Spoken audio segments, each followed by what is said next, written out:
Hey Daisy, how are you?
Hi ladies, how are you?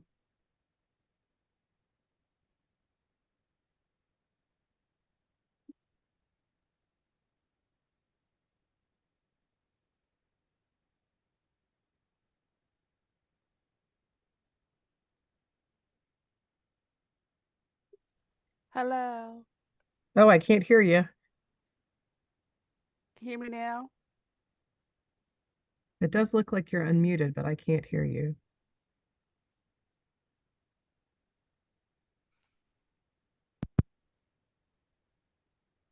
Now? Nope. Hmm.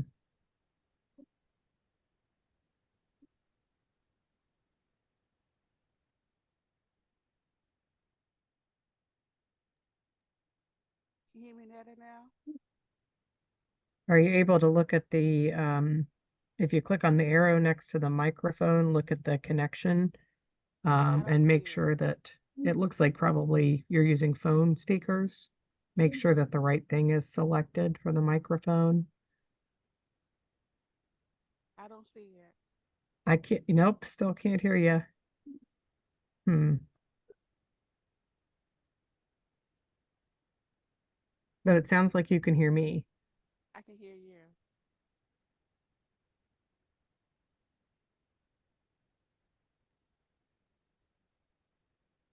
My earpiece is not working again, Mom.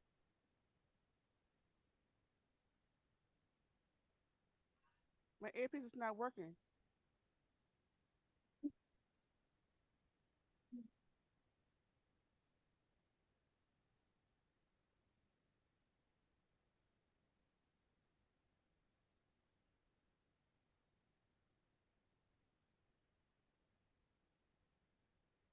Are you able to see that little microphone menu next to the mute button? Are you able to mess with that at all? I just see my camera button. Hmm.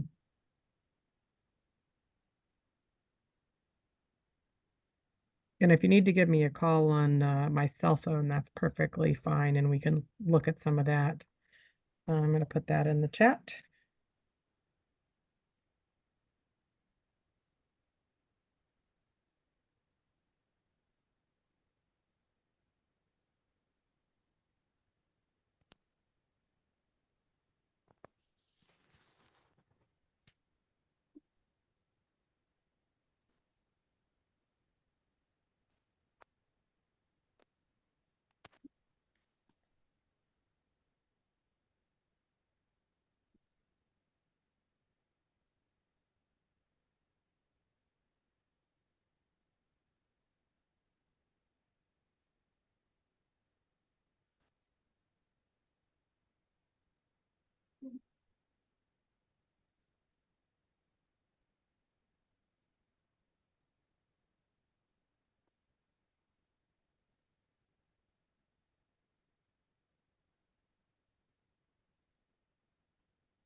Tyrone?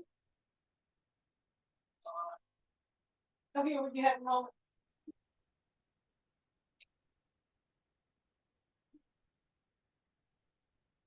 Hey, Hello, Craig. how are you? This is Oh, Catherine. I can't hear you, actually. Good to see you, Catherine.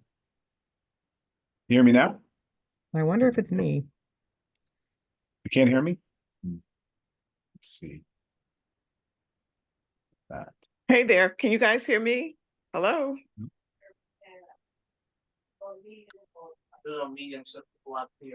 We can hear you. Can you guys hear me? Yes, we Can you hear can me hear now? you. Okay, good. Yeah, is there any way we could take the recording off for a moment, please, Catherine?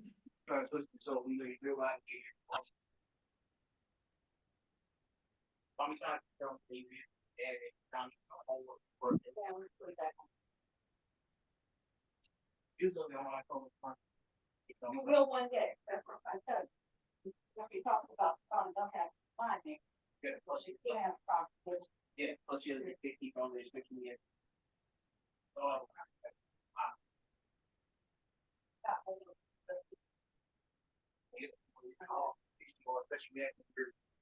You have no way. 30 plus 30, or you go along 30 years of plus, the year more than me. You have no down 50. That's my friend.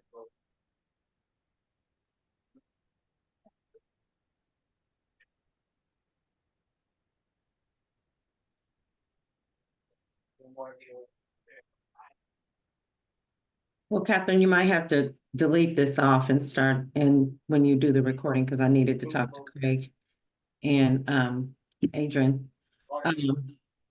Well, Daisy's on here now. Craig, are you prepared to talk about let me pull I'm up not the. going anywhere. I was going by your phone, I so that way wanted you have to us actually to- pull up the meeting. You already put your meeting in. Who is that? Daisy or I would say that Adrian? 15 I'm minutes not sure who that is, but I'm going to mute you. It's not, I don't think it's me. Okay, Hmm. there was some background Yeah, noise. I just muted Daisy. Yep. Okay, thank you. Hello, everyone. How are we all doing? Good. That's good. Um, What I was asking Craig, if you were prepared to talk about the priorities. I wanted us to start trading off with the facilitating. So wondering if you're up for that. I'll pull up Sure, of course. the calendar, the PowerPoint here momentarily. Share that with everyone.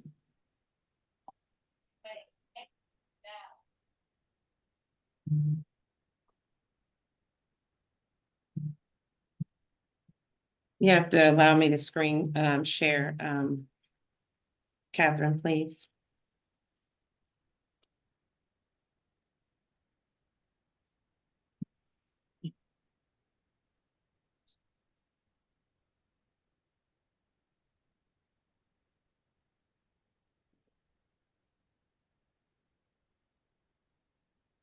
Oh, I didn't know I did in my video.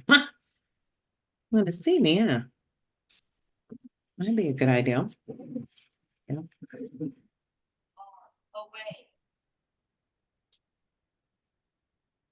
Are you able to share? Okay, I didn't know if I was ready yet. Okay, looks like it is now. Can you all see my screen? I think I'm gonna have to come out and come back in. I never know how to get out of this. So I'm gonna come out and then I'll come right back in. Okay, Okay.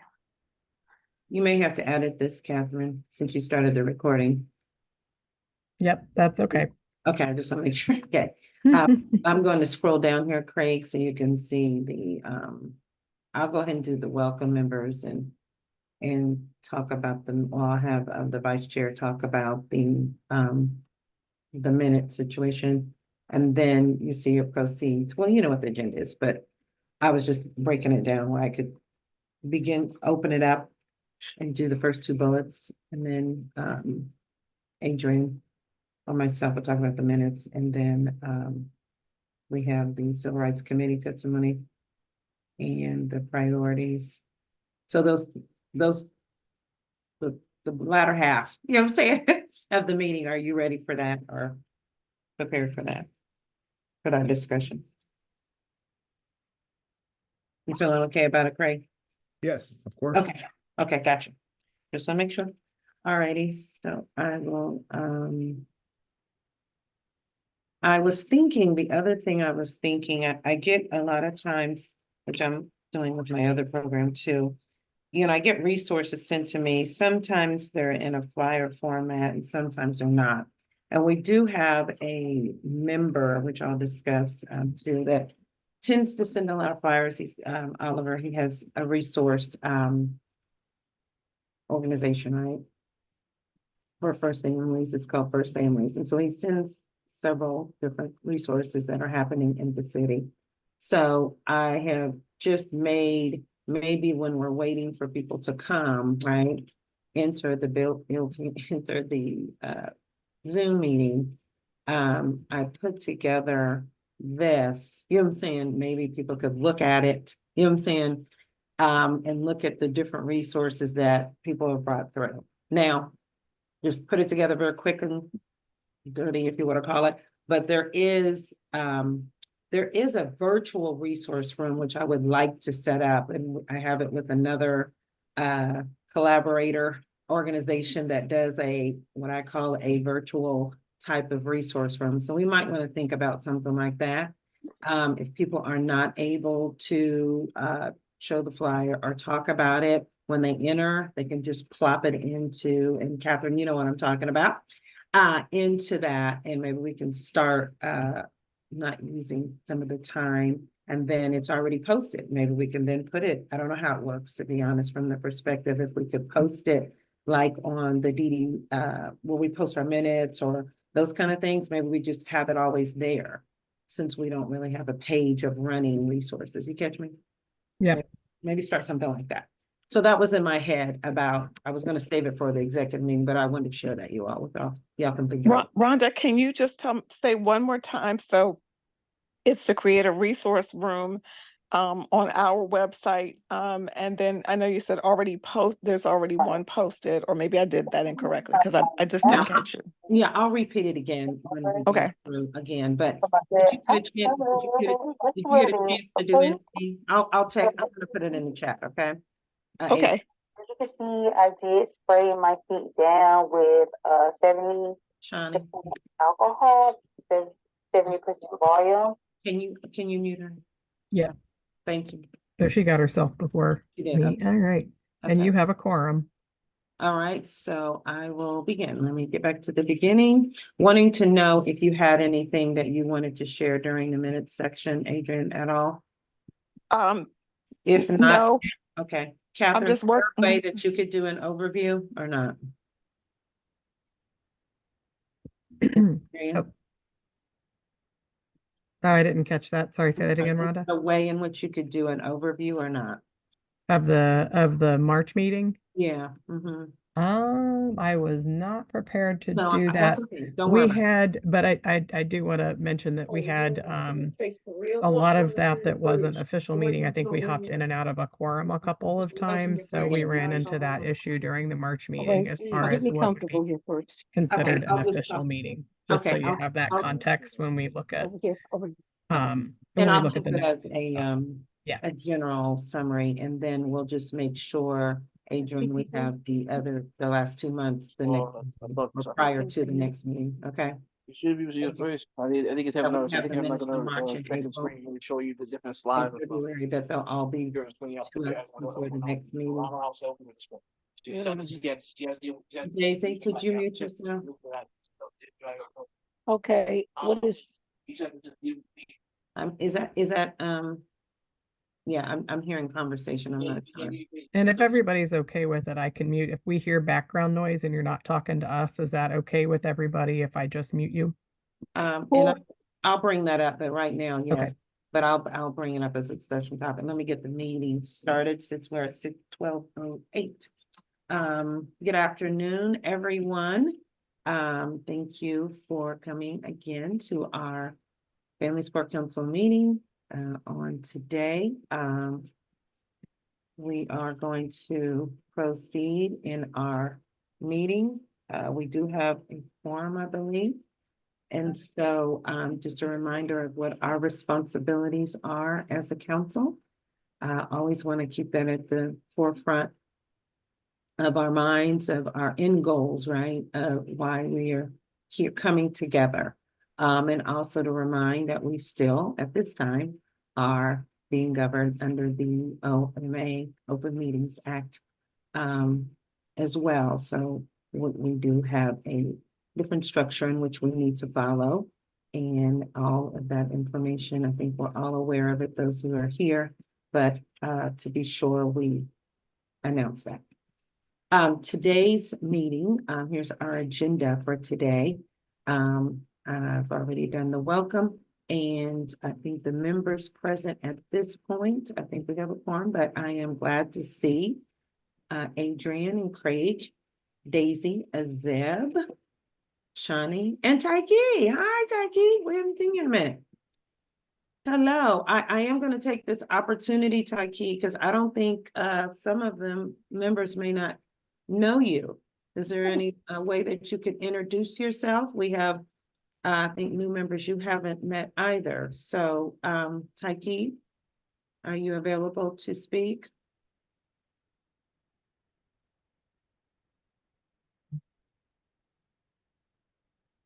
Okay, well, Taiki is a student, and she will share some of what she would like to share with you, but I think that's of importance in what she's shared with others. But she has been with the Family Support Council for a few years now. And she is a fierce self-advocate. And so hopefully she will have an opportunity to share for herself. But, and I'll circle back around to her. As for the minutes, we are still moving forward on those minutes. We're still trying to get the roles and responsibilities ironed out for making sure the process of how to get the information transcribed and put in the form in which to share with you all. So we will look forward to Adrian preparing those minutes for us, so we can hopefully look at those prior to, since there's a couple minutes that we need to look at and make sure we have them approved. There were a couple things that I wanted to share before I got too far along, and I know we got a quorum, so I'm trying to hurry here. But one of the things is on our text chat that we have as a council. I myself, and I'm sure sometime Craig will use it. And when we are wanting to discuss Family Support Council business. So just for the sake of having the etiquette of what this particular quote unquote business chat that we're using, that I will, use it for Craig and I, when we use it for business that we want to discuss, remind. But if you want to respond to me or Craig or any of the other executive committee member, which is Vice Chair Adrian, if she wants, then respond directly to us or to whoever sent it. I am so sorry. I'm having some technical difficulties, so I keep getting booted out. Don't know why. Okay. Sorry about that. Okay, so it is being recorded, but and I was already had shared that you will be providing the minutes before the next meeting, because there's a couple minutes that we don't have, so there's time for them to look ahead for those and how we are working through the logistics of the position, right? Okay, so where I was is talking about the text chat that we have, that we want to make sure we're using it for business only, and therefore Craig, myself, and Adrian, when we are talking, which is the executive committee, when we are talking to the rest of the council, that we are only discussing those matters concerning the business. If there's information that I send out, Craig sends out, if you need to respond directly to me or Craig or whoever send it out, right? You know, sometimes it can get kind of long drawn out, you know what I'm saying? If there's a bunch of a conversation that is only involving two people, you know what I'm saying? And it's not the whole 11 of us, it can be distracting, right? Also, when it comes to, resources, and I'll wait on that because there's a few people that would need to hear this as well. So I might have to repeat myself, but I'll leave that for the latter conversation, hopefully to squeeze in. But I am now going to give the floor to Craig. He will proceed with the next 3 or 4 bullet items for today. Okay. Thank you. Certainly. Thank you. Thank you, Rhonda. Uh-huh. So it's good to be here, and let's go through these quickly while we have our quorum. So we have the Civil Rights Committee testimony. I serve as Vice Chair of the DC Advisory Committee of the U.S. Commission on Civil Rights, and this year we've been focusing on special education and transportation services in DC, both through the Office of the State Superintendent of Education and DC Public Schools, and also the DC Public Charter School Board. And we're taking a comprehensive look at, and I talked about this previously to this committee, but just to give a brief recap, we're taking a comprehensive look at the provision of both special education and transportation services. This is not related to any of the lawsuits that have been mentioned or anything like that. This is something that predates those, and it's actually been going on for a couple of years. And we're taking testimony, and we've been looking into, you know, what's going on in DC and ways that it could be improved from a civil rights perspective. And we're looking for, in particular, for caregivers, representatives, advocates, people with disabilities who are part of DDS and receive services or receive services through DCPS or through a charter school. We want that testimony, which will help inform the report that we're doing. Just to give you a couple brief points from the report so far, because we have a preliminary report that explains what we're looking at, and then we have a final report, which will be published, sent to DC government, sent to the Department of Education, the U.S. Department of Education, sent to a number of other federal agencies, and also state and local agencies. So, and we're hoping that'll make a big impact. But, you know, going back to the original project proposal, really what and the impetus, what really caused us to move forward with this was DC, and I think many of you know this already, DC has for years has had the highest rate of due process complaints and hearings of any jurisdiction in the United States by a lot. In recent years, New York has also sort of gotten closer to DC, and in fact, this last year, actually DC was number 2. But those two jurisdictions have far and away the highest amount of due process complaints. And DC, this has been going on for a couple decades. So, and typically DC is 1 or 2 every year by a lot. And the concern with that, there's 2 concerns. One, why do people have to bring so many complaints? Obviously, there might be something wrong. You know, any individual complaint could go either way, of course. You know, that's why we have complaints and adjudications and judges and all that.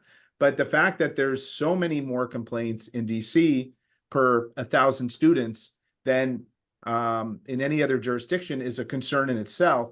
But also there was the concern that, and we've received anecdotal evidence, quite a bit of it now, that this is true, that DC for many years has told parents, caregivers, people with disabilities, that if you want to get any sort of service that they view as significant or extraordinary, even if it really isn't, but, you know, costly, that you have to sue them. And then they will agree to it, and they'll enter into a settlement agreement with you, and they will provide you that service.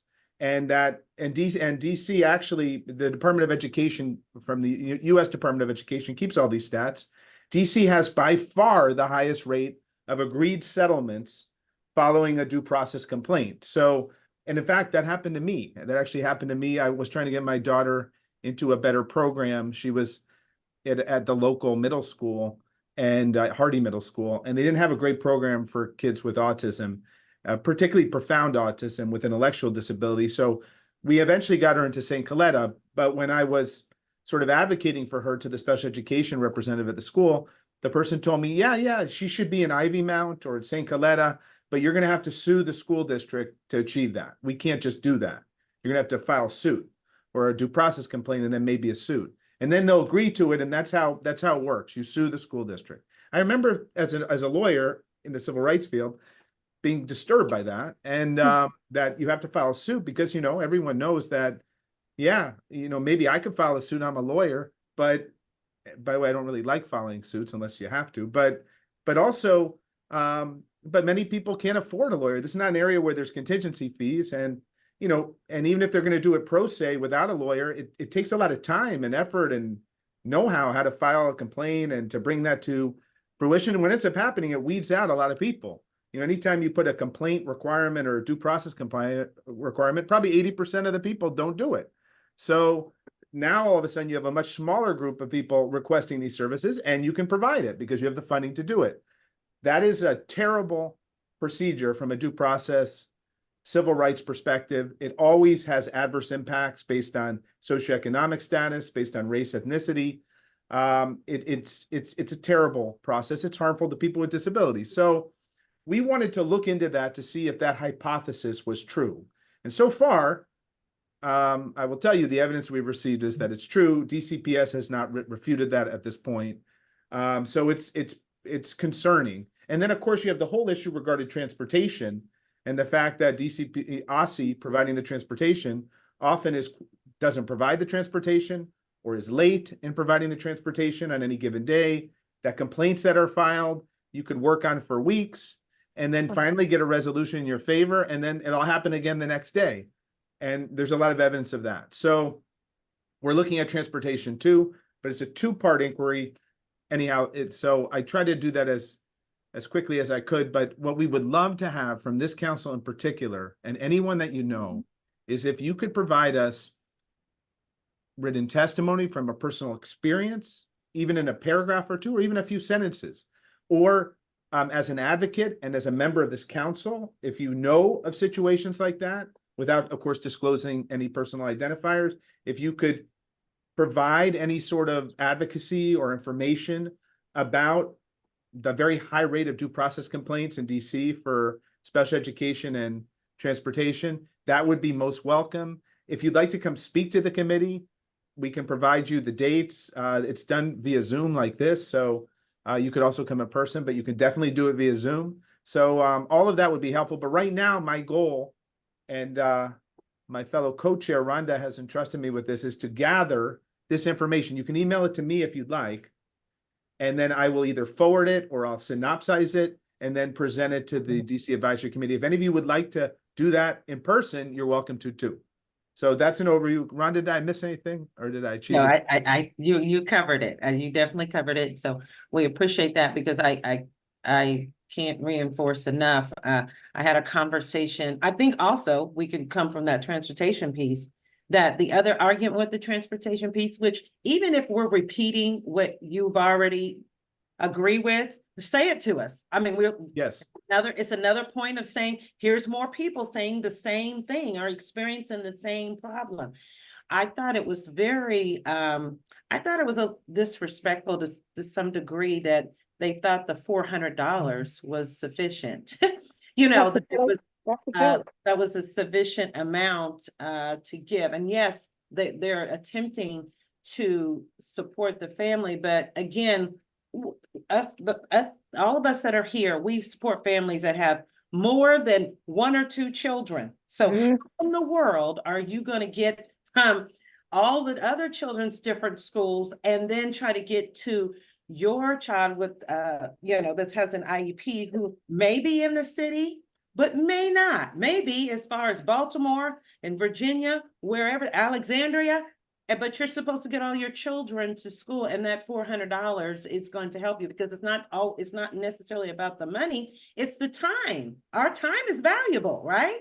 If you got working, write this down, Craig. This is a good point. Our time is valuable. So if we were relying on the school system to do what it said it's supposed to supply, so that we can take care of our families, right? And go to work or whatever that is that we do in the day, right?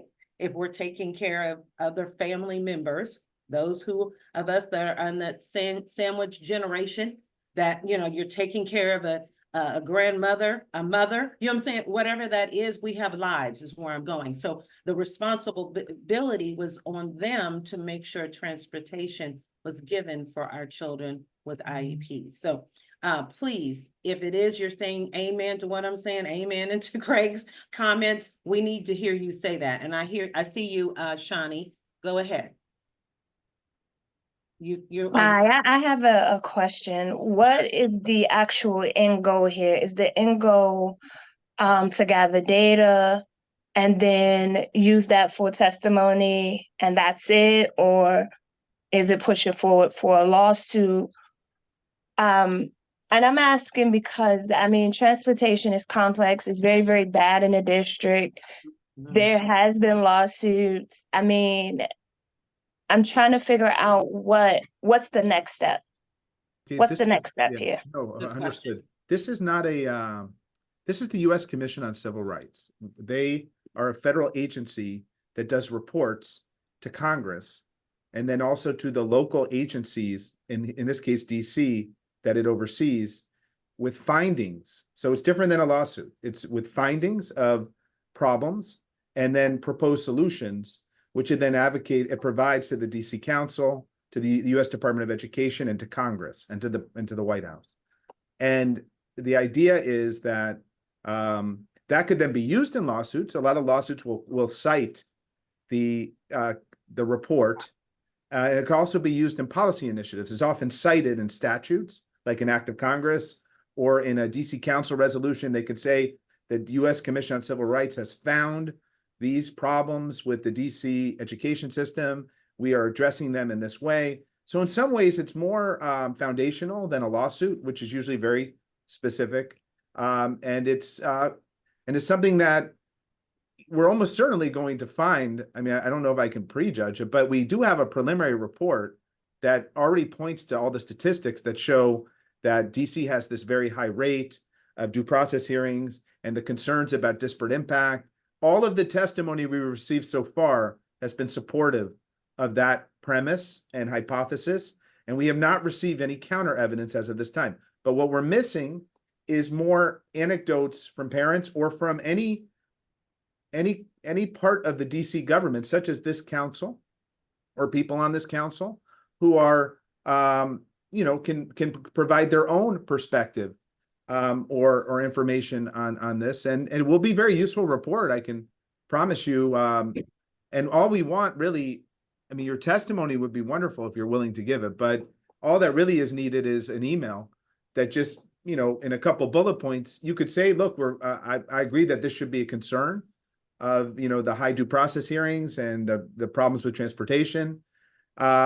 You could talk about a personal experience. You could be more general and say, I've received from parents many complaints about the DC education system for these reasons. It could be ideas for improvement, because the goal here is not to attack DC, it's to put together constructive ideas for how they can improve this. So if you have any ideas about how this could be improved, it could be a couple sentences there. Any of it would be welcome, and we would include it in the record of our committee's work. And it doesn't have to focus, there are lawsuits in the transportation area where there's not lawsuits right now, and where maybe information would be more helpful would be in the special education part. And concerns about being able to get in an IEP whatever the caregivers think is needed because of resistance from DC and requiring the parent or the student to file a due process complaint. So how to phrase that? Shawnee, does that answer your question? Yeah, it does. It does. But it's a very good Thank- question. It really great is. question.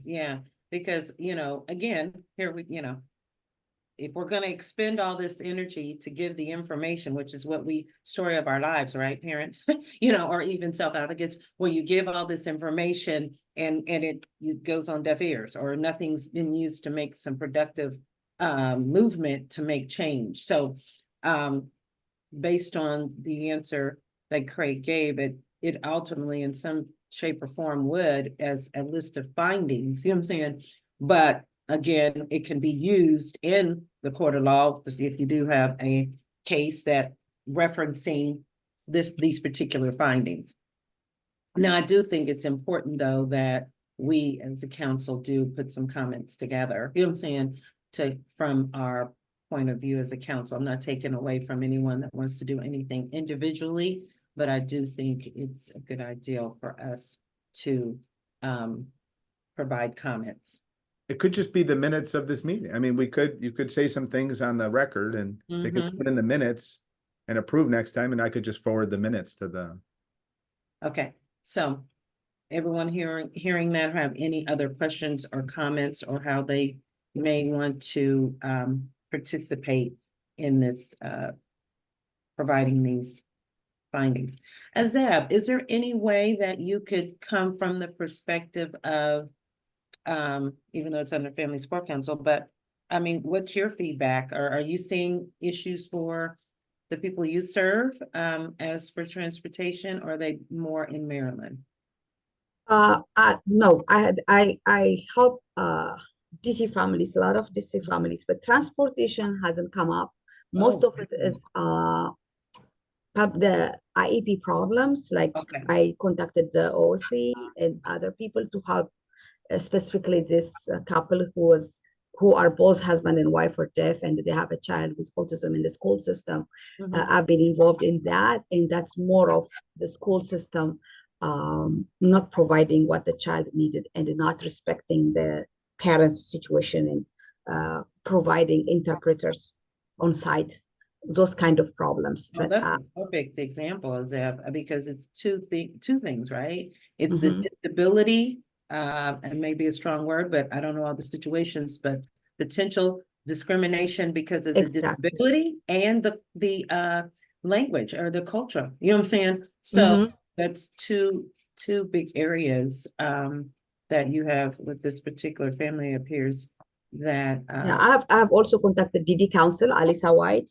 Yeah, I escalated the situation. Okay. Anyone else, any comments before I? But if this couple would be useful to this program, to what Greg is doing, I can invite them. Yeah, the family. Yes, I mean to tell their story. We will have tele interpreters to communicate. Sometimes when she talks to me, she uses a tele interpreter. You hear that, Craig? I do. Yeah, so that's a really potential good individual family, you know what I'm saying, situation that we could say was referred from the Family Support Council, as well as that works through her organization with this family. That's good. And then we'll, I think from this perspective, and you can let me know, Craig, as well, that from what you've already heard from us on this meeting, and anyone else, hopefully that will, even put, whatever little comments about this in agreement or disagreement, whatever way you want to look at it.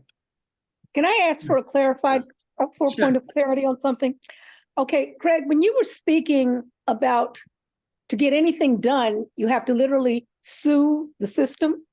That scares me because my son is 26 now, so he's out of all of this. But when that was a situation for me, I know the biggest frustration was you're waiting for the school bus. Okay, it's late, or not just that it's late, you're not notified. There's no call that comes out to, and I have to believe that not a text message, because this was like almost 20 years ago, but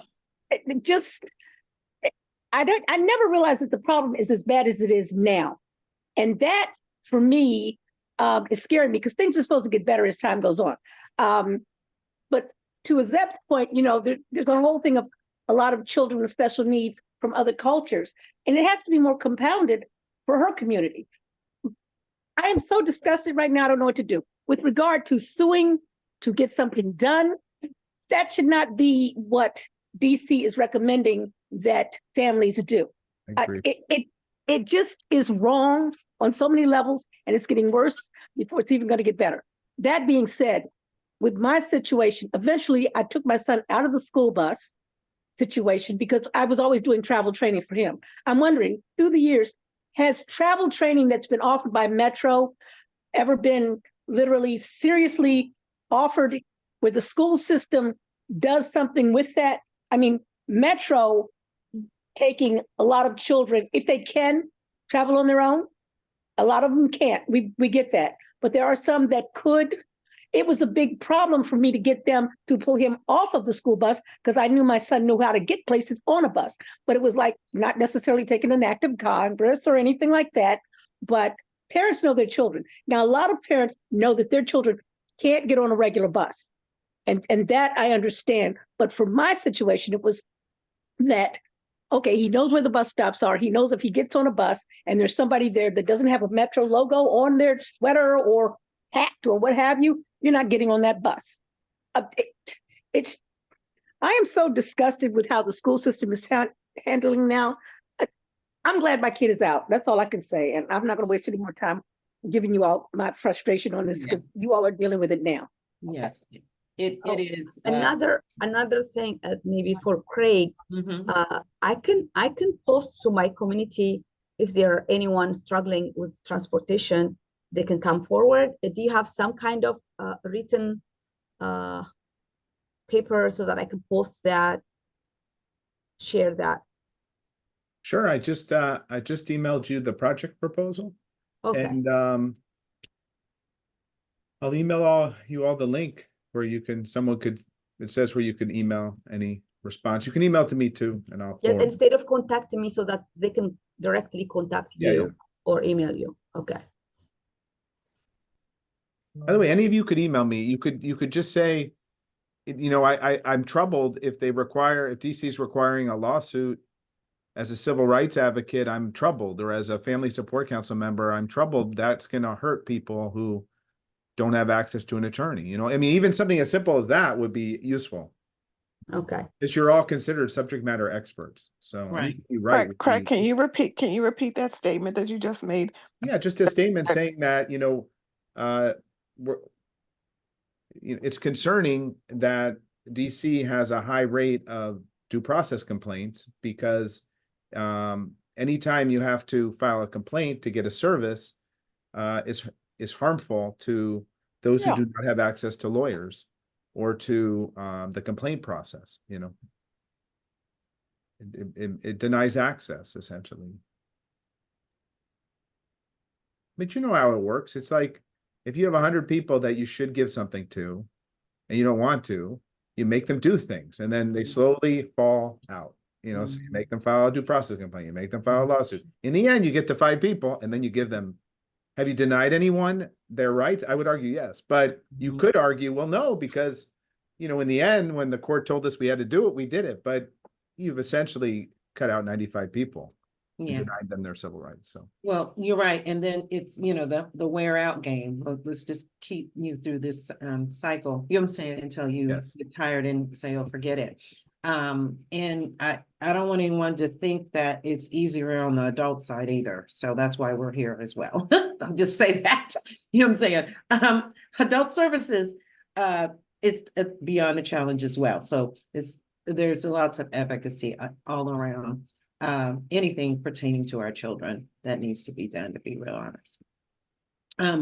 Is that sufficient in the sense of what you want to accomplish there? So you want to go ahead and move on to our priorities. Priorities, that would be great.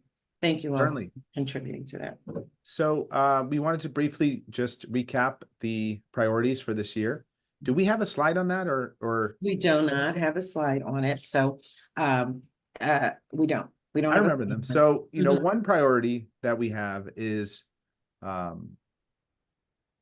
changing the open meetings component of what we do so that people feel more comfortable coming to our meetings and speaking while committing to having as, you know, open meetings as much as possible. Like this is an open meeting, we let people come, but, you know, not having to be constrained by the Open Meetings Act will allow us to take privileged or private testimony and protect people's identity.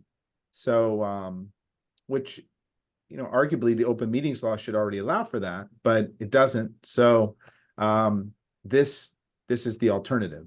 We support open meetings, but we more support helping our constituency. So, that's why we're supporting this. And that was our top priority. So, we're going to work toward that. I presume there's unanimous support for it from my recollection. So Yeah. that's one priority. And then two, the second priority was to interact with the Miami, that's where I was.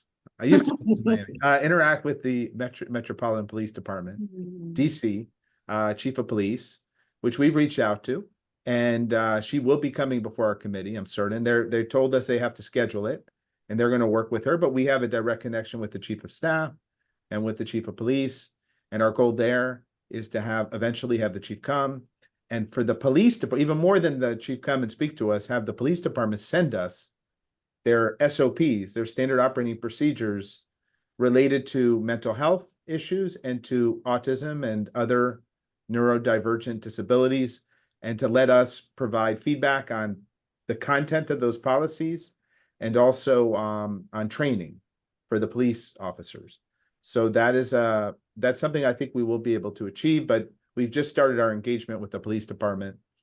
And then the third priority relates to Medicaid and making sure that people are able to get access to Medicaid based on some of the public emergency, other problems that have been occurring with that. And Rhonda, did you want to speak to that? I'm not as knowledgeable about that, although I've had my own difficulties with my daughter getting her into Medicaid and setting it up. Yeah, and I'm sure I've got a few other people that want to say something about it as well. But I will be the one to summarize. When the unwinding of the plan from the public emergency occurred, they wanted everyone to register again for Medicaid, because a lot of people got Medicaid during the pandemic because of, you know, what we were going through. So they were forcing everyone to do that. When that happened, and continues to happen at this point, is why we want to make it a priority, is that people lost their Medicaid. If it was they didn't submit on time, if it was that the Medicaid database was not talking to the other agencies and all this other stuff, all these complications have been happening. And in my eyes, I think a lot of turnover, changes, which systems were not being managed, you know, the way they should. So therefore, people were losing or are losing their I've Medicaid lost. and are still without the Medicaid, meaning that some are being told they have to wait until the next cycle comes around. What? You know what I'm saying? So no, if it's an error on their part, you know what I'm saying? They need to address getting those health care for that person immediately. So that's just a real general summary, but that's what that is about. Adrian, I think, do you have your hand up? Yep, I'm you trying got- to, I'm trying to take notes. Listen and Remember, you talk. got a recording. the- Remember, you have a recording. Okay, Mhm. that's good. So just an update with that situation.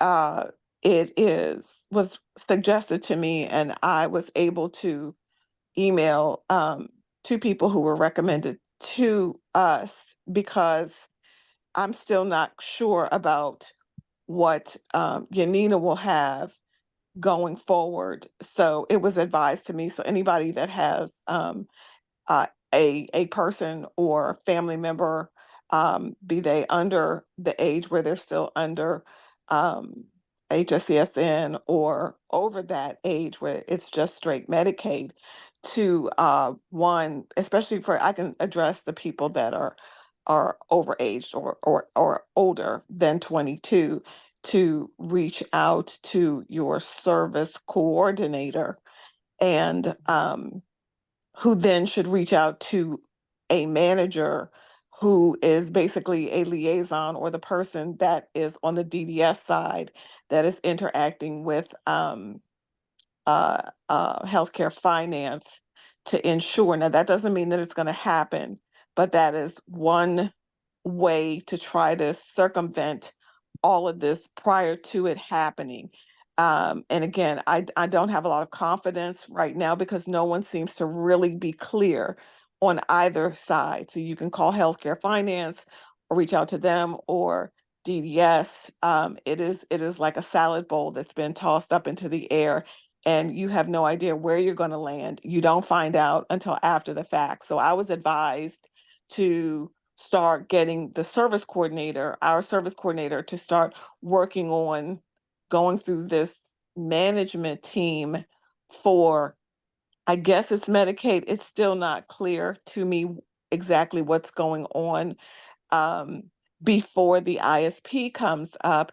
But once again, it seems as though there is no one, honestly, realistically, there's no one in the wheelhouse. Our service coordinator, she said, well, I'm going to have to get to she said, I'm going to have to pass this on to my team because I'm not sure how to do this. And so that was not very encouraging again. And for, let's say, people who have a complex care medical issue, as Yanina does, if she loses something and it takes 6 to 8 months to get it back, she could have a serious issue in that period of time. And that's going to leave me, I mean, we're getting overwhelmed with medical bills with another family member, including myself right now. So the whole medical system right now, insurance is pretty much a disaster unless you have some fantastic situations like Champion or Anthem. If you're at that echelon and you can afford all of that, then it's great. But for the average person who is a working person, it's not going to be so good. And definitely for those people with disabilities or vulnerable people, aged, it's not a good situation here in the district. And I can tell you that right now. And I don't know who to even turn to. Um, it's pretty messy. So that's a good thing to just start trying to be, to start moving forward as much as you're able to. At the same time, knowing that there are going to be some major, there are big gaps. That's it. I'm done. I hope I didn't go into too much information. Thank you, Adrian. Yes, and it is important. I do like that you had reminded us too that if you're thinking that you have everything's covered and everything's okay, you need to make sure you know when your recertification date is, all of that. Catherine has put some good things in the chat to let us know about just starting this year, Medicaid is requiring recertification for eligibility to be completed. So she put a link to, I guess, where you restart basically. But it was, to your point, Catherine, that they didn't want to disenroll people, but they also enrolled new people because people lost jobs. You know what I'm saying?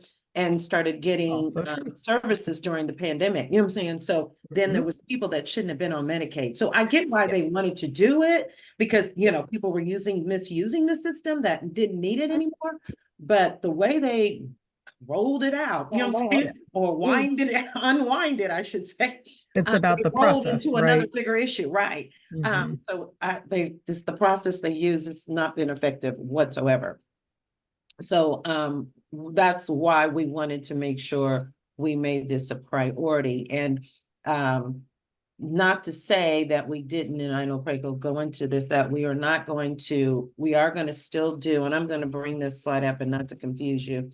I've been known to our previous slide that we had, but we still are going to work as on committee work in this way on, Lord, I lost my thought. No, what I wanted to drill back was that on this Medicaid issue, as well as the police department priority, we still need to do committee work to make sure this happened in the OMA. That's the other thing, to make this happen, right? So it's still involving that, even though we have these two major priorities, some other things can also be done in committee work. And I think there was a third one, and I'm trying to remember what we were going to put. Craig, do you remember what that was that we were saying we could address via committee work?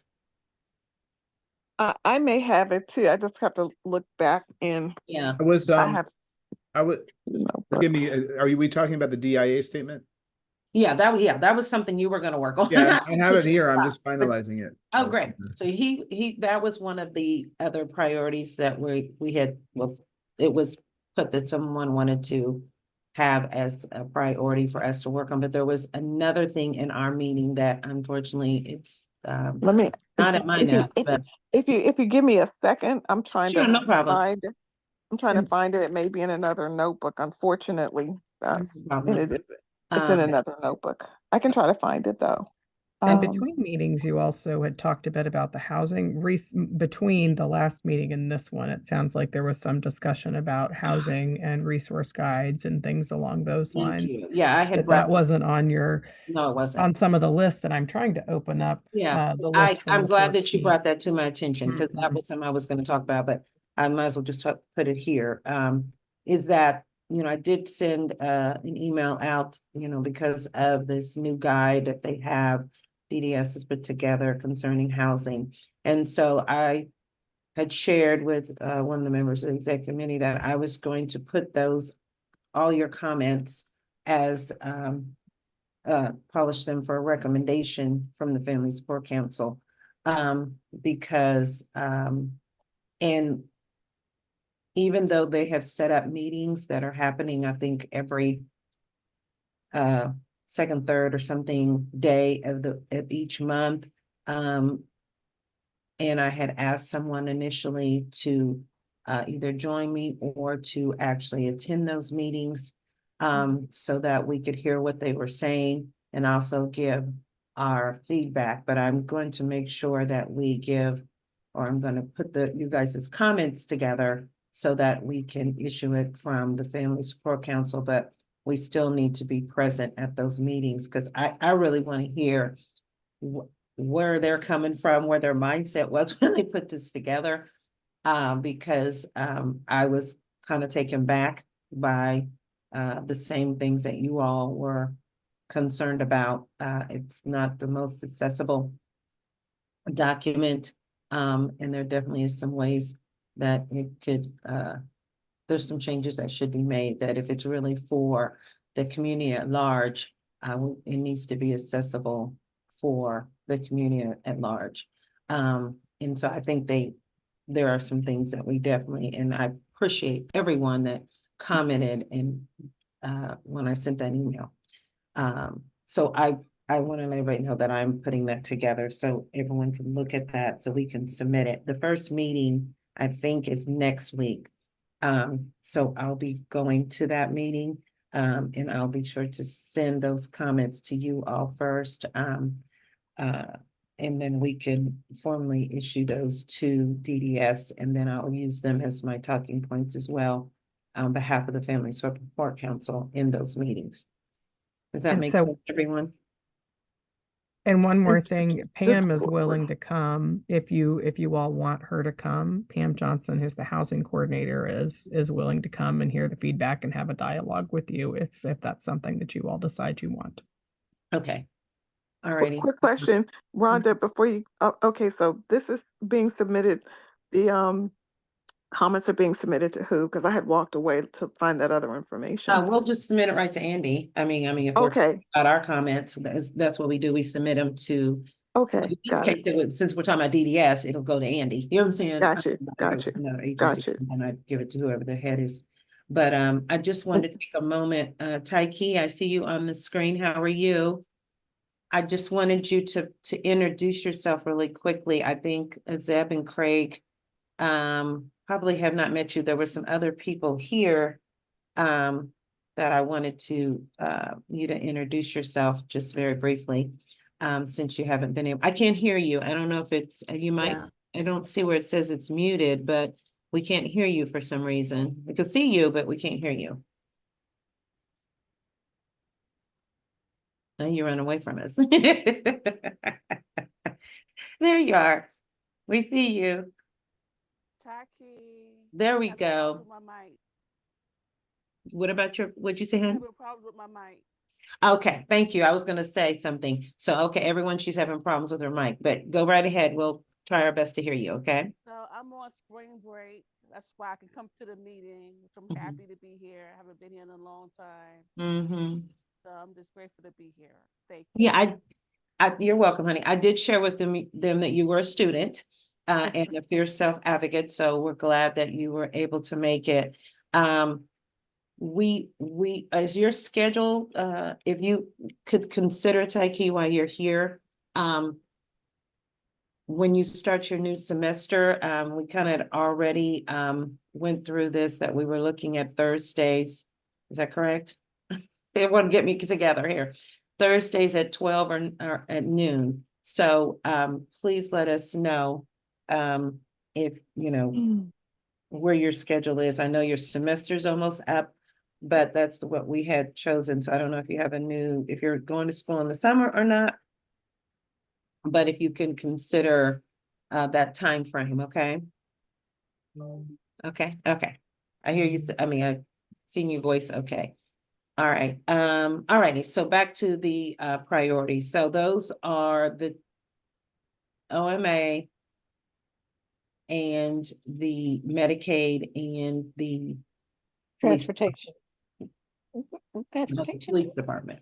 The police chief. Is that the three, right? And then Craig is working on the DEI. That's correct. Yes, I'll have that. Mhm. I may email to you before the end of this meeting. No problem. Just, So he's working on that. So that was another one that was on that priority list that we had put on there. But we won't need everybody to work on it. He's gonna give us a draft and then we can, say yay or nay, right? And give our input to that. So that'll be something off of our grand list. With that being said, if I could go back to sharing my count my hmm, Yep. this is the right one. Here we go. Got it. My screen. All right. I apologize. The other thing is that I think I've lost a few people, but that's okay right now. I was trying to put those priorities on here, but we don't really need them at this point. We'll polish that up another day and time. But we talked about invitation of the policymakers, Craig. That's what I was trying to figure out what our next subject was. so which one?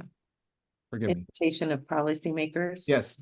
So so the next topic is, one thing that we thought would be good, and to increase the prominence of our group, and also to hopefully get some engagement with high-level policymakers, is to invite policymakers to come speak with us and to know about us and to have that direct engagement. So as mentioned before, one of those individuals is the chief of police, and that ties into one of our one of our priorities for the year. So that makes sense.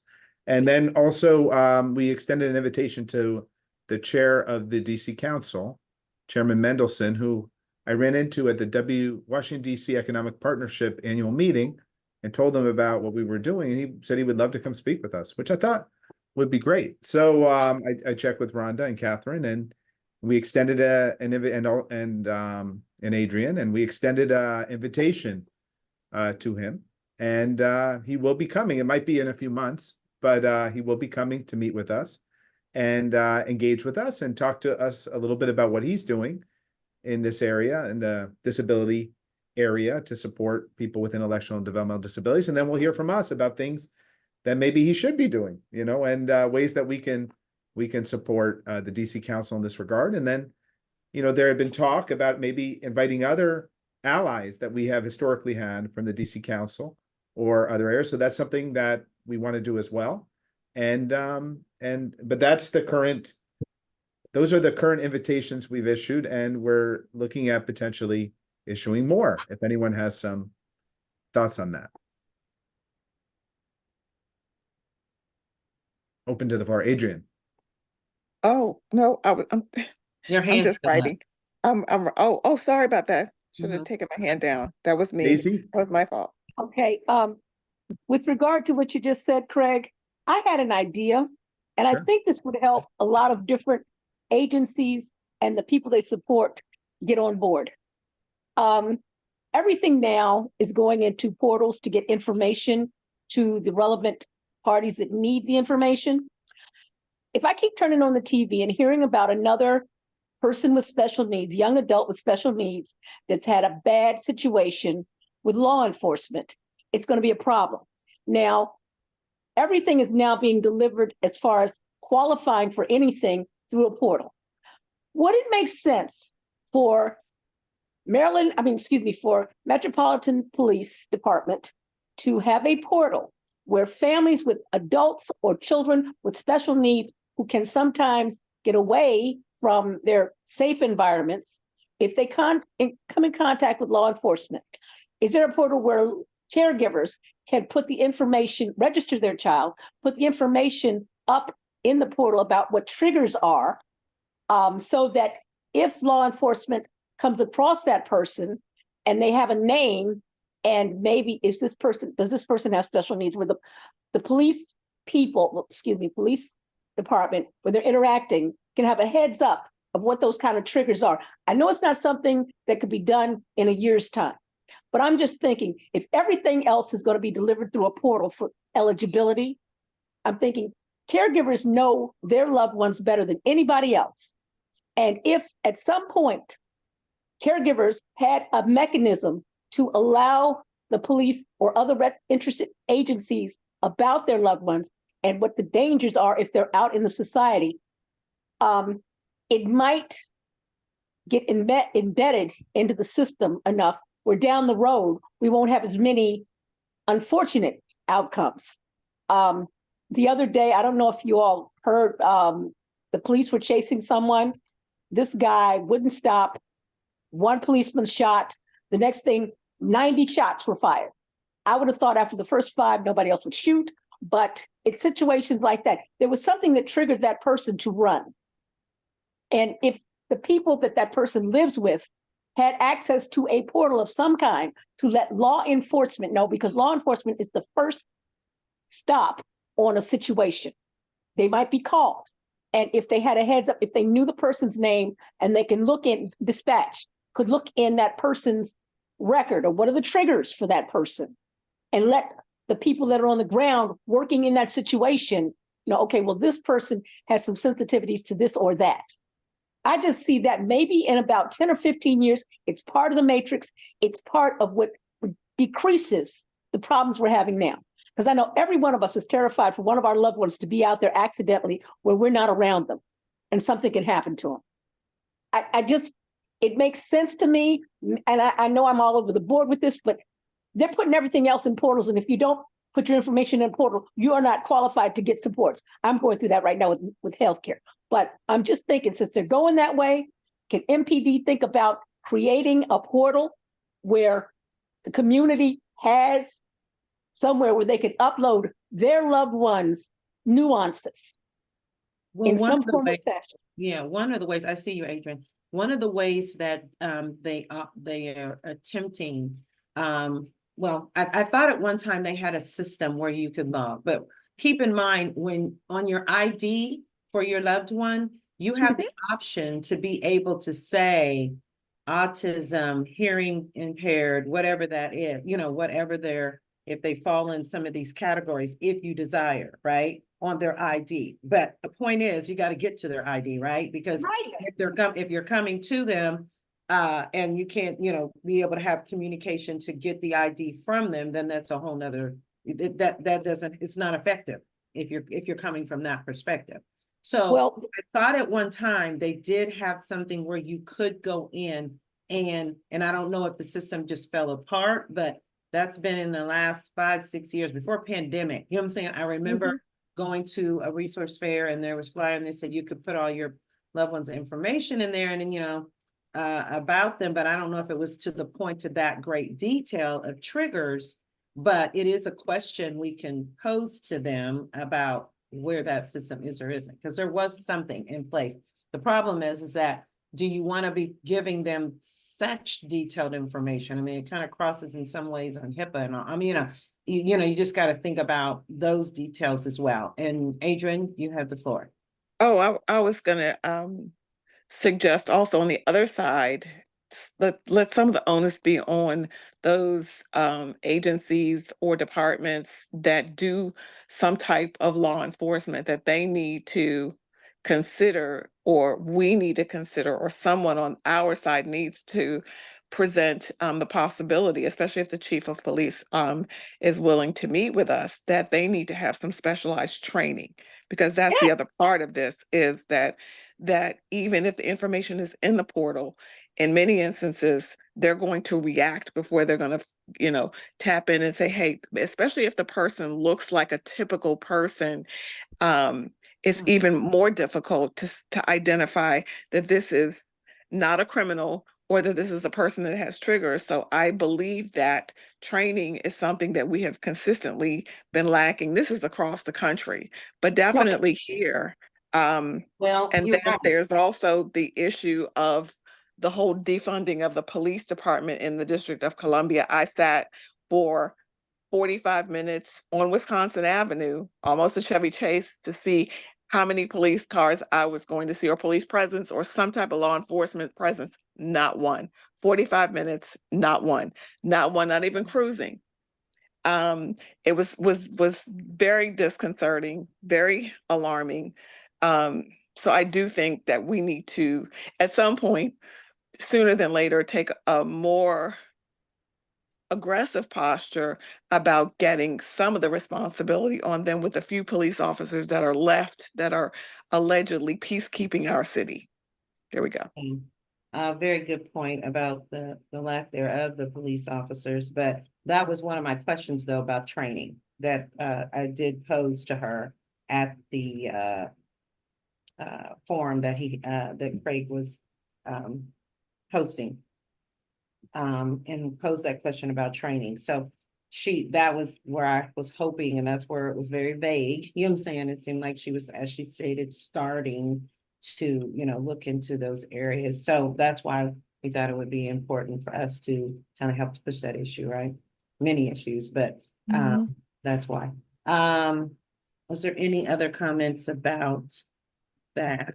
I think I'll add one tidbit. When you're thinking about those, when you start to mull over those recommendations and think about what information random police officer who may be driving around or whatever is going on, what they have in the moment, and think about what you want them to do. If they don't know the person's name, to look it up in a system, they can't see a medical ID bracelet.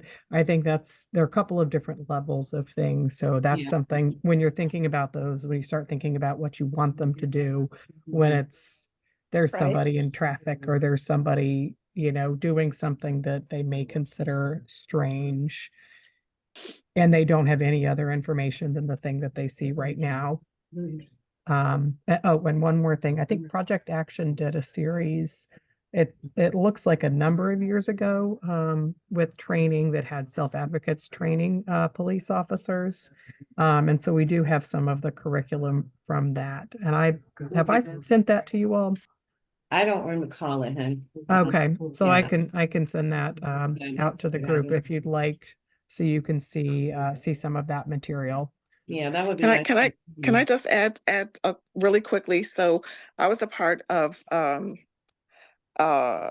board for PICU at Children's, and we were given the opportunity to, and I was one of the people where we did actual training, where we actually did scenarios with the residents and the new physicians, so that they would then be in a real-time scenario, and they would get rated based on how they responded. And then it would be broken down exactly by the lead attendings, how they were rated in terms of how they handled the situation.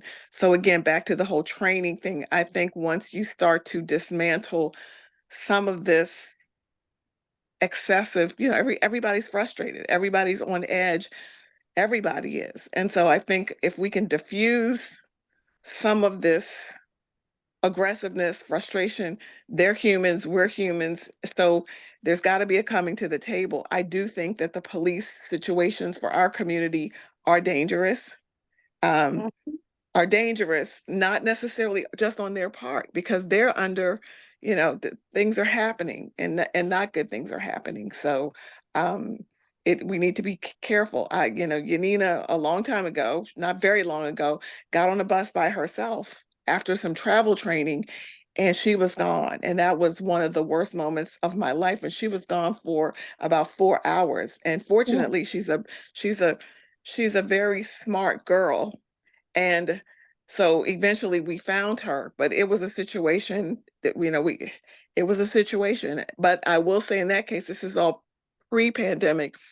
DC's finest responded immediately.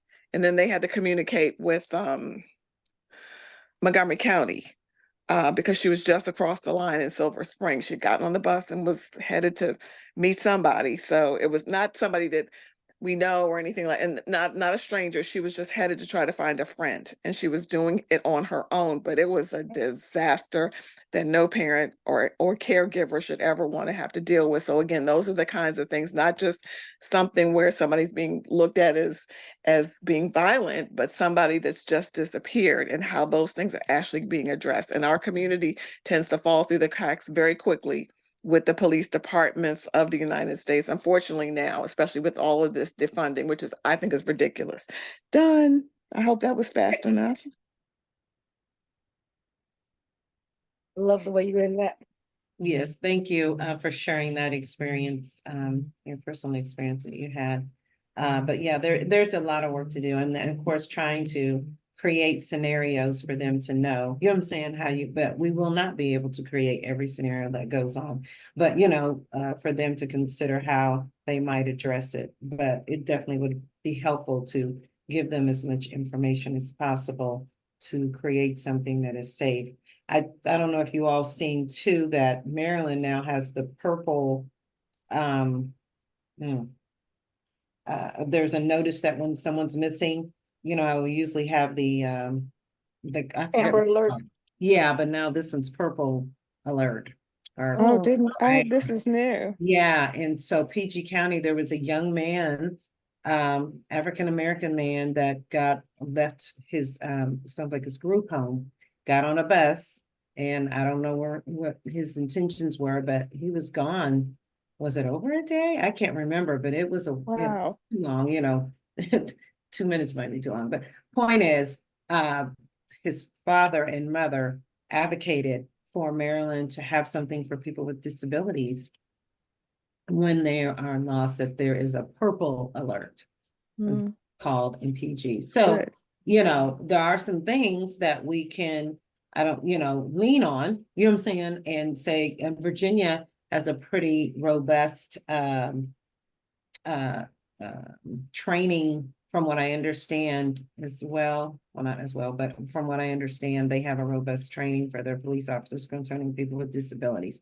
I have not seen it, but I guess it is something that we can definitely do some more work to figure out what that is, if that helps to cut down on our work. I know it's definitely more substantial than what I've ever seen. But keep those things in mind. So with that being said, we have these priorities and needing to make sure we do work in between our meetings, right? To work towards, making the ultimate goal of recommendations concerning these priorities, which will take some work on us working together in between meetings, which is the reason for the establishment of committees and committee leaders. Now, I guess the bigger issue is that if we just think of the OMA situation, which is one of our priorities, we would need someone to come together so that we really identify what we believe are our reasons for why we want to not be held accountable under the OMA Act, so that we can submit that. But one of the steps that we've already done, that Craig's already done, is trying to get Middleton to come to our meetings, which could be an avenue we could use to discuss, you know what I'm saying, the OMA situation, right? And maybe at that time, I know that Craig wanted to make sure that since he had shown specific interest, to have him come to the table, but I know we also talked about another council member also participating who has been very engaged in the testimonies that were done for budget and oversight hearings, that she's been really championing in a lot of different ways for our community. So point is, we need to make sure that those steps are being made and we move forward. So if anyone is interested in and I'm not, we haven't really come clear, which is why we're here today, of what that committee may or may not be called, but we know the 3 different priorities we have. So if there is interest that anyone has of being a part of the 1, 2, 3, or all of them committees concerning what we're trying to achieve, please let us know your interest of committees so we can start putting together meetings and goals within those committees to make sure we are successful by the end of this fiscal year, which is September. So, yeah, so we do want to make sure that we keep moving forward on what we said the priorities, because obviously each one of these priorities are a massive in the need of advocacy, but we do need to continue to press forward and identify where we want to really focus, you know what I'm saying, in these priorities. So we're not, Adrian, did you have your hand again, or is it Craig? No, I didn't.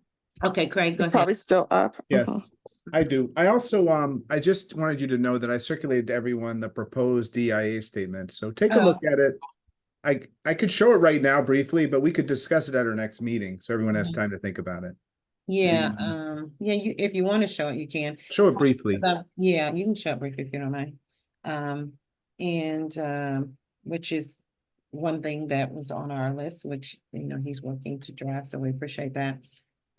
Any questions? Go ahead, Craig. So I draft a lot of these for organizations, so I tried to take from some of those draft statements and include a focus on what we do as the DC Family Support Council. And what it basically does is it says who we represent and that we're strongly committed to diversity, equity, inclusion, and accessibility in carrying out our mission, including equitable access to services for all individuals with IDD, and including those from historically underrepresented or underserved communities who are often denied such equitable access. It then defines the 4 terms, and that's based on the President's Executive Order 14035. So these are terms that have been approved by the U.S. government. And so I always think that they're helpful to use because those are the terms that federal agencies are using, and I believe some even state and local agencies. And then I included a paragraph on intersectionality, that we recognize that people have multiple parts of their identity and that sometimes individuals suffer compound discrimination because of that or are denied equitable access to services, and that we welcome people of all backgrounds and we seek to address all forms of discrimination that impact people with disabilities. And then that we welcome everyone at our meetings. So anyhow, we could add more to this. We could change it. It's you know, obviously you should all take a look at it and think and see what you think about it. And then, you know, please feel free to send a red line if you'd like, or just, you know, maybe an email with some comments, or we can just talk about it next time and then try to finalize the statement. Rhonda, you have any thoughts about what would be best? Yeah, I do think we should do it as a group, but I think issue it out via email, you know what I'm saying, for people to kind of look at prior to, but hopefully we can put it on our agenda next week so we can get this taken care of, you know what I'm saying? Yes, and I emailed it to all of you, so you all should have it in your inboxes. Okay, great. And then thank you, Catherine. She did put in the chat about the purple alert I was talking about. So it looks like it what they were talking about there. What I was talking about, Maryland doing that got passed, and it is for, was it brain injuries, developmental disability, autism. So they were specific about who a purple alert, would be sufficient for, or who it would cover rather. Yes, and I did ask if everyone's interest in a committee. So please let me know, or us know, I should say, what that interest is of the three. We got OMA, Police Department, and Police Department and Medicaid. Do you want people to say that now? I want to do this, I want to do Yeah. that, and they could email you Right. later if they want to think about it. Yeah, so if you need to think about it, that's fine. Craig said the police department, and which includes the purple alert. Okay, any others? If not, just say, Rhonda, I need to think about it, or council, I need to think about it, and I'll get back to you. But if you could do so, between this meeting and the next, give us some ideas so we can come back to the table in May and start looking at that more directly, right? And how we push forward. And the executive committee, I'm going to say, is going to meet to get some specific direction for the committees based on what we consider what we've all said the priorities are going to be. So you won't be left alone. You know what I'm saying? It's not, and of course, really the vice chair position and one of the co-chairs too, is to try to help support those committees, right? And the work you do. So you won't, if you're on committee or want to be a leader, you'll still have the support of your one of your, if not two, of the executive committee members to help you. Okay, so don't feel shy that I don't know how to do this or those kinds of things. We're all working together for the end goal for the people we are supporting. Okay. If that's all to be said, we're at 1:20. I had a couple things. If anyone else has any other comments, I'm pulling up something. But if anyone had any questions about what's been said, any concerns? And one of the things that I did, the same people are here that when I said it before, but has everyone heard me about the text chat, right? Was everyone on here when I was talking about the Family Sport Council text chat? I'm sorry, I couldn't see because I got my okay, everyone heard me? Okay, so please, if you see a text come through from me, myself, or one of the other committee members, and you need to respond to it, respond directly to the person who sent it, okay?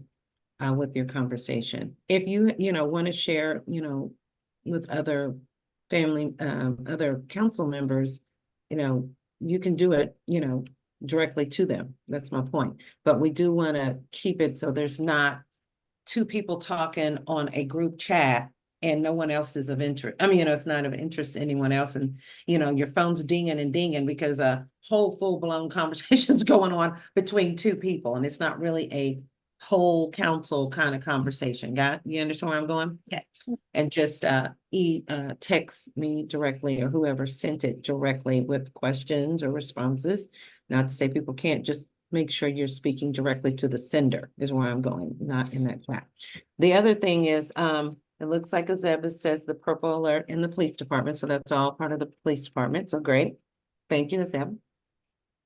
And the other thing I wanted to share with you is that a lot of times, well, this person's not here right now, but we all have resources and things that are going on, right, in our lives. Let me say this too before I forget. Until I don't usually be doing this. It's not too much fun. Did I open the wrong one? Be patient with me. There we go. Family Ties of DC is continuing its series on adult transition and advocacy around that. So the next two, part 2 and part 3 are coming up April 30th and May 22nd. And momentarily, I will put that in the chat. for you all to consider to attend. But also what I wanted to share, sometimes, specifically Oliver, I'll just go there, but even if there's others who have resources you want to share, I was trying to find a way to be able to display those resources to you all. I know for me, I get a lot of things sent to me, right? And I can't get to it all sometimes. I can't shoot it out. And I'm in, and several of us that are on this council, because that's what we are. We're leaders in some other facets, right? I have so many different chats, what I'm saying, and trying to make sure everybody knows about everything as much as I can. So what I'm thinking is maybe we could do something like this, and I put it on a slide. If you have something, I can put it on a slide and you can see it, and we'll run it maybe like while we're waiting for people to come into the meeting or something, and then run it at the end. There is an opportunity, and I haven't looked into it yet, but do a virtual type of resource room that, we put these in this virtual resource room, and you just have the link or whatever to go into the resource room and look at all the different resources. So maybe that's end goal, but right now this is what I put together. Okay. So, and this will be part of, and then I also can probably be more diligent about maybe sending, even though it's not a long presentation or PowerPoint, but because if I include these, I'll send out the PowerPoint presentation. So you at least have the resources that way as well. So is there any other resources that people have that they'd like to share? Anything coming up? Again, I shared the Family Ties to DC meeting. We do have a community practice supporting families meeting tomorrow at 11, if you're interested in participating in that. And for me right now, there are some other places that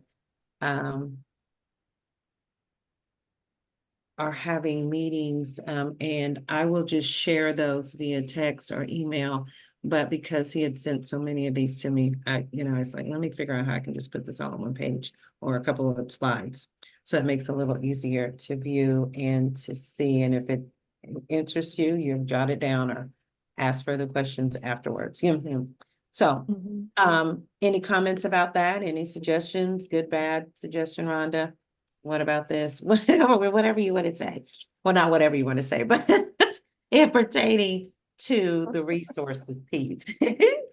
If there is any comments. I think there is a lot of times so much going on. It's hard to get it all. You know what I'm saying? In the city, there's different things. Different, different strokes, right? But at the same time, if you're like some of us on this council, a great deal of us that are on this council, we work with families as a whole, what I'm saying? And trying to get all this stuff summarized and put in a way that, gets to you timely, can be challenging. So I've been really trying to think this through about how to make it easier. That I'm hoping that our end goal is that we have this virtual resource room.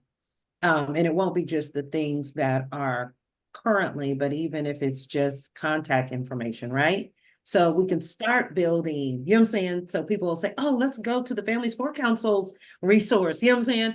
Guide, and it won't be a guide per se, but it'll be a resource wall. That's what I think they call them. Some places do, that you can go and say, hey, we want to know about this. What kind of, so hopefully it'll build to that. So just something I was thinking about. Hopefully it'll be of use. But our next meeting is, when is our next meeting? Which would be May, when we come back from, well, at least Or Oh, was for it the me, 9th? Let's see. Is yeah, that the I right think date? Yeah, May, what did you say? I didn't hear you. I didn't- like it. The Is the 9th, 9th? I have I'm- May 9th, May 9th. May 9th is our next meeting. Of course, we'll send out the invitation, but May 9th, if you want to put it on your calendars right now. So It should be in their calendars that I did through December with this You did, okay. second Thursday, and the time, if we're sticking with that, that's in your calendars with Zoom link through December. Okay. So the thing, if you haven't told us about your committee, that's one of your responsibilities to come back with your committee and any, things that you want to do and concerning that committee. DEI is going to be statement, it's going to be coming, or is, I think you might have sent it. You need to review that, please. And then at the next meeting, we'll hopefully be able to go over quickly and say yay or nay, whatever our comments are, so we can get close to finalizing that. And then we're looking forward to, Craig has been working to try to get those dates with Middleton and with the chief. So we are moving forward. I'm pretty happy about it. It's not as fast as I like, but hey, we're moving forward in general, okay? We're handling some business now. And so I have a responsibility to get the comments you gave me to summarize all those so that I can so you all can see them and we can say, let's move forward as recommendations. And I'll also use them as talking points as I start attending these housing meetings, okay? Okay. Any other comments, questions? Okay, well, you all have a fabulous day. Look at this, 129. Good for you. Yeah. I was trying, I was pushing. We did it. All right, you all. Thank you so Yeah. much. Appreciate you all. And executive committee, we need to figure out if you all could stay on for a minute. We need to figure out our date. You can't, Craig? I have a 1:30. Okay, no problem. Go ahead. But I will Um, talk to Adrian and I'm sorry. Catherine if you're able to. No problem. You all have a great day, Daisy and Azeb and Craig. Okay, bye. Uh-huh. Bye. Thank you. Thanks. Bye-bye. Just real quickly, I just wanted to make sure that we were on page, oh, wait a minute, let me see here. Daisy's still trying to find her I'm trying to way. get out. That's all right. Yeah. I think I'm out. Yeah. I can, it doesn't look like you are. Do you want me to kick you out? Disconnect me, disconnect me. Okay. My I hands can do hurt, I that. can't do much. Okay. Okay, I can Alright. do it if that makes it Thank easier. you. Thank you, Daisy. But okay, so we're all on point. Can we stop the recording if you don't mind? And just a second. All right, now I thank you. finished that and stop recording. Yeah.